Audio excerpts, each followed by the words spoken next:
Today's video is gonna be about What is love? what is love, man. That's Or, sorry, the topic is what is love enough?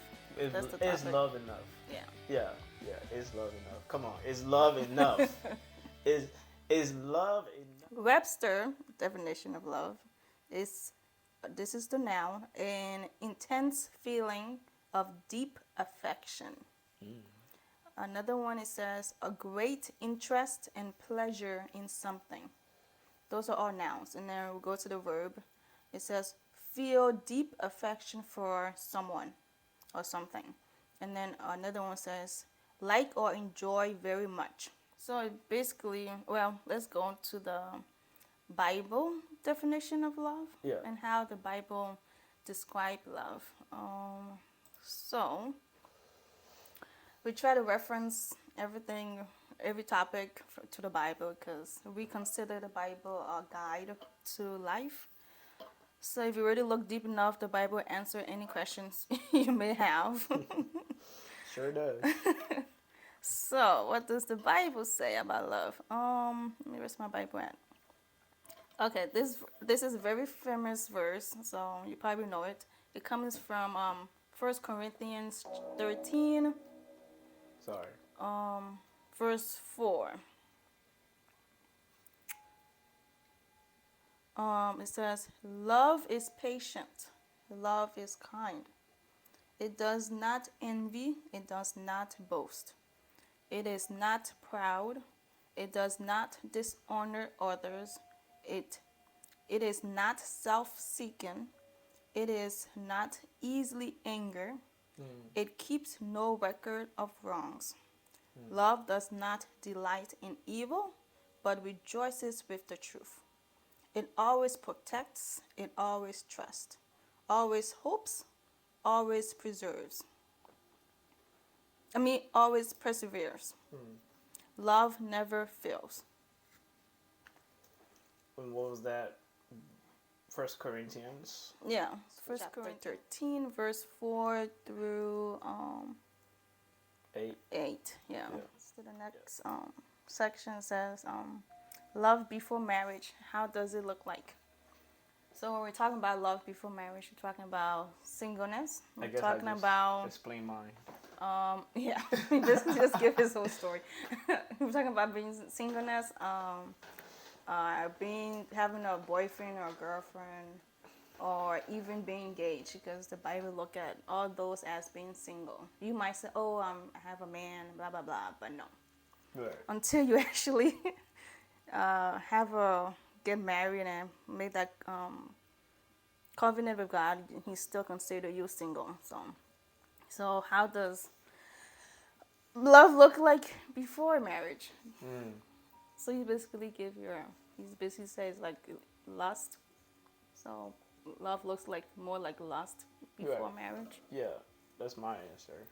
Love looks like lust before marriage. Yeah. What is your answer? I thought I fell in love, but probably did like once. I haven't really had any like much serious relationship for me to fall in love deeply. But I care about someone before. But I don't know if it was love. I told myself it was love, but who knows? Right. I guess in that relationship it was more toxic because everything that the Bible said love isn't basically. That's why I was being portrayed in our relationship.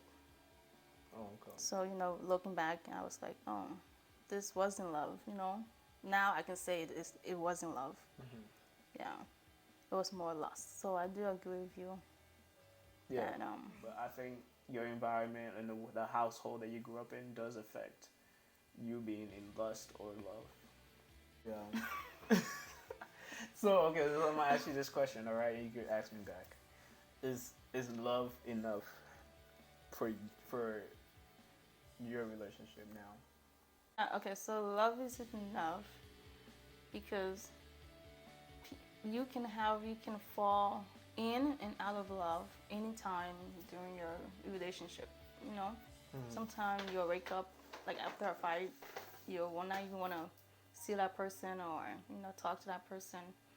So in that moment, you're not gonna be like deeply in love and blah, you're not gonna have any feelings. You're just gonna be like, ugh, him again, So, but at the end of the day, he woke up. At the end of the day, is you're still gonna decide. It's a conscious decision to continue your, like, is that you tell yourself it's worth it, in the long run, or it's worth it to stay in a relationship. Because if it wasn't enough, if we just have the one fight, I'll be like, I'll probably go out there and find someone else who will give me all the feels. And but what keeps you in this relationship though?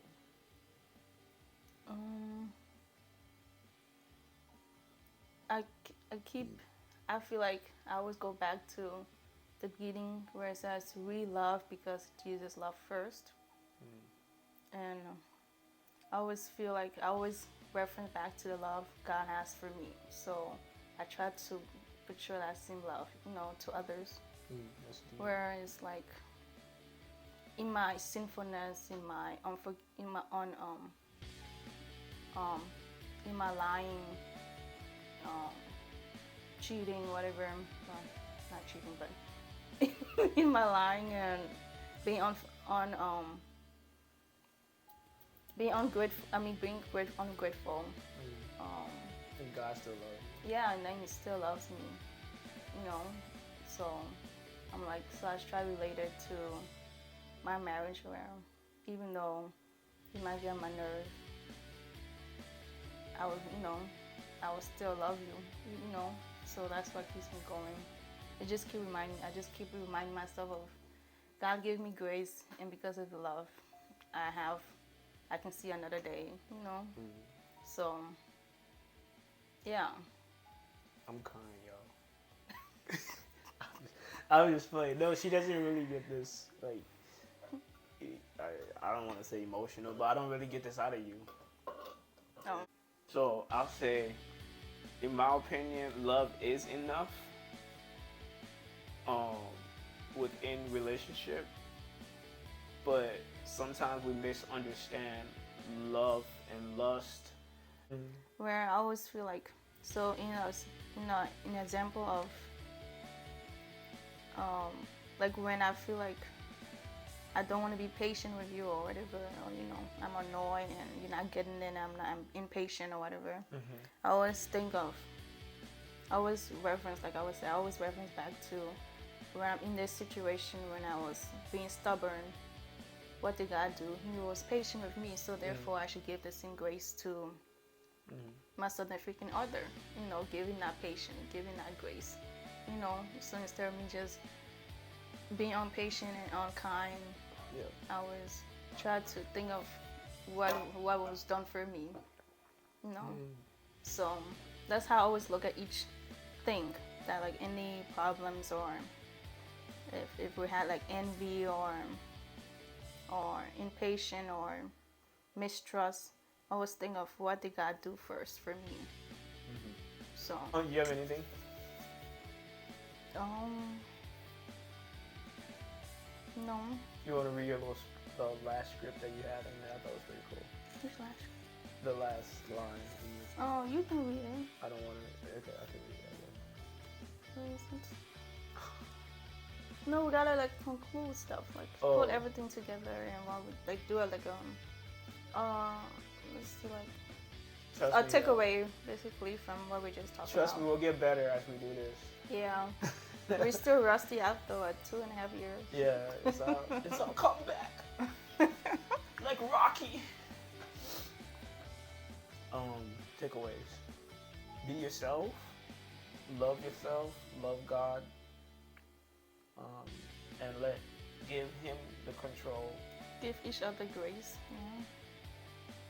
Yours is give each other grace. Okay.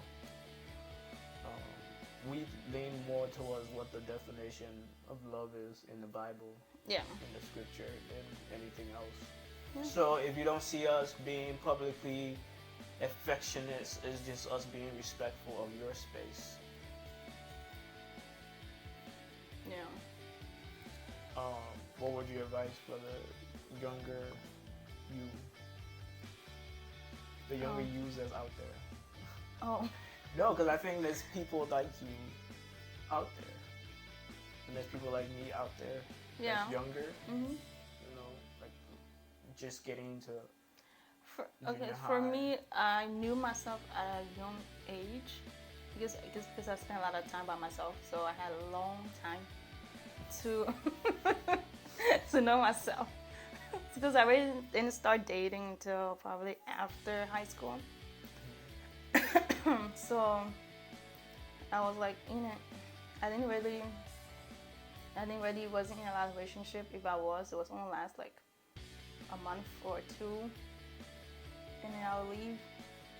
But when I actually got in a serious relationship, like who I was in that relationship, I couldn't recognize who I was, anymore. So if you find yourself doing things that doesn't make sense to you, or you be like, who is this person who is this person I see, or this is not who I was, or I'm not really a envy person, or I'm not really or angry person, is because you're in that space where you're trying to prove something, or you're looking for a validation and you can get it, and that's just a sign that you're not in the right relationship to begin with. So if you find yourself in that space, just walk away, because it's not gonna get any better. And yeah, so that's basically my advice to the younger me. And it took me a while to like just come to that conclusion, like this is not me, I need to leave. And I knew, I kind of figured out like a month into it that it wasn't me, but I kept saying, if this isn't it, God will give me a sign. Each month he'll give me a sign, and I'll be like, it's not a big sign. I'll keep going. It's not a big sign. And this is, he'll give me hints, but it's like, I keep going. I can make it work, Yeah. So, and then it lasts until like almost a year, and I was like, ugh. And I was like, okay, I need a big sign. The biggest. If this is not it, even you myself, I knew it wasn't it in the beginning. I've been drinking so much water, I'm repeating myself. Stop playing. So I was like, my intuition told me like this wasn't it, and he wasn't faithful. But I was like, kept giving me making excuses for him, and so like, okay, God, if this isn't it, if I'm thinking what is true, let me see it, And God's like, okay. He put it right in my face where I'm like, crap, I cannot make any. I'm like, crap, okay. Yeah. I guess. Yeah, so I had to end that. But yeah, basically, you'll know. If you know yourself, you'll know. Like I'm speaking for those who know themselves before getting a relationship, and then after a while you don't recognize yourself. That's just me that this is not you. You shouldn't be in that space. So it's more dangerous if you're in a relationship where you don't know yourself. Then it's like you try and error. You like just learn as you go. But even if you're there, that can just be for that season you can find yourself in a relationship as well. But yeah, it's just more dangerous when you don't know yourself in a relationship. So I just advise that once you know yourself, then you can get in a relationship. Then at least you can know what and don't lose that. Yeah, and don't lose that. Don't compromise who you are for someone else. That's like the biggest takeaway. Yeah. And I'm 100% with that. Yeah. So yeah, that's my advice for the younger me when it comes to love. Before marriage. And then also I think we both agree that love is enough. You know, yeah. So So yes, love is enough, and God loves us all, and we his love and you. his love is